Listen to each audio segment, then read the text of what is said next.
আজকে আপনাদেরকে দেখাবো কীভাবে লুডুস পাকাবেন। প্রথমে কিছু বরবটি নেবেন, বরবটিগুলো কাটবেন, কেটে কুচি কুচি করবেন। বরবটি নেওয়ার পর নেবেন হচ্ছে আপনি কিছু একটা সুন্দর করে আপনার গাজর নেবেন, গাজরটাকে কুচি কুচি করে কাটবেন। গাজরটাকে কাটার পরে হচ্ছে আপনি তারপরে নেবেন হচ্ছে আপনার পটল সবজি। তো লুডুসে যত বেশি সবজি হবে ঠিক তত বেশি আপনার লুডুসটা খেতে মজা হবে। লুডুসে যত বেশি সবজি তত বেশি মজা। তারপর হচ্ছে নেবেন একটা 4-5টা পেঁয়াজ দিবেন, একটা ফ্যামিলি প্যাকের জন্য 4-5টা পেঁয়াজ। কিছু কিছু অনেক আছে পেঁয়াজ বেশি দেয়, বাট আমি পেঁয়াজটা কম দিচ্ছি কারণ আমি পেঁয়াজ কম খাই। তো পেঁয়াজ দেওয়া হলো। পেঁয়াজ দেওয়ার পরে কাঁচামরিচ কেটে নেবেন লম্বা লম্বা করে, কারণ আমি কাঁচামরিচটা আগেই কেটে ফেলছি। তো কাঁচামরিচ নেওয়ার পরে আপনি হচ্ছে আগে যে সবজিগুলো কাটছিলাম ওই সবজিগুলোকে সুন্দর করে একটা পানিতে সেদ্ধ দিবেন, এবং এই পরিমাণ পানি দিবেন যেন ফুটার পরে সেদ্ধ হওয়ার পরে যেন আপনি এটার ভিতরে লুডুস দিতে পারেন। তো এটা ফুটে গেছে, গরম হয়ে গেছে। এখন এটার ভিতরে আমি হচ্ছে আপনার লুডুস দিয়ে দিচ্ছি। লুডুস দেওয়ার পরে এটাকে আবার ঢেকে দিব। ঢেকে দেওয়ার পরে আপনার এটা যখন একবারে পানি শুকিয়ে যাবে, হ্যাঁ পানিটা শুকিয়ে গেছে, অল্প পানি আছে। তো অল্প কিছু পানি আছে, এটাকে আমি ছেঁকে নিব। তো এই ফাঁকে আমরা হচ্ছে আপনার আগে থেকে কেটে রাখা পেঁয়াজগুলো এবং তেল দিব। তেল এবং পেঁয়াজ দিয়ে ভালো করে পেঁয়াজটাকে বাদামি কালার করব। বাদামি কালার করার পরে আপনার করব, ডিম দিব।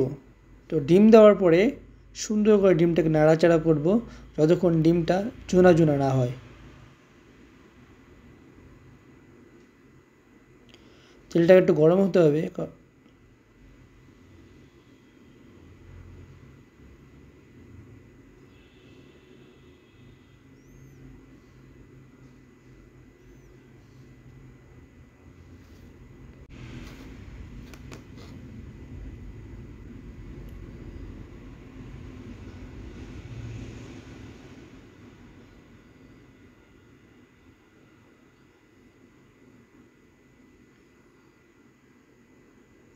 তারপর দিয়ে দিলাম ডিম।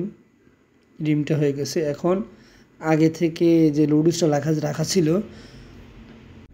ওই লুডুসটা দিতে হবে এটার ভিতরে।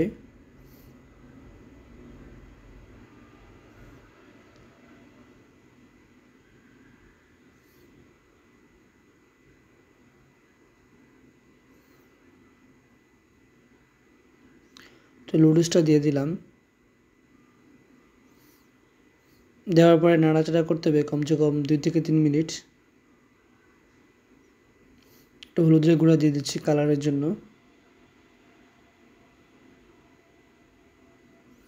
একটু টেস্টি সল্ট আরও টেস্ট করার জন্য,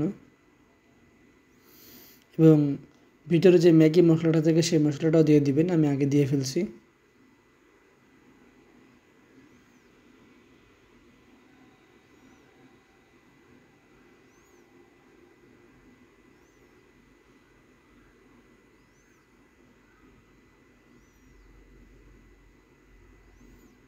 ব্যাস, রান্না কমপ্লিট।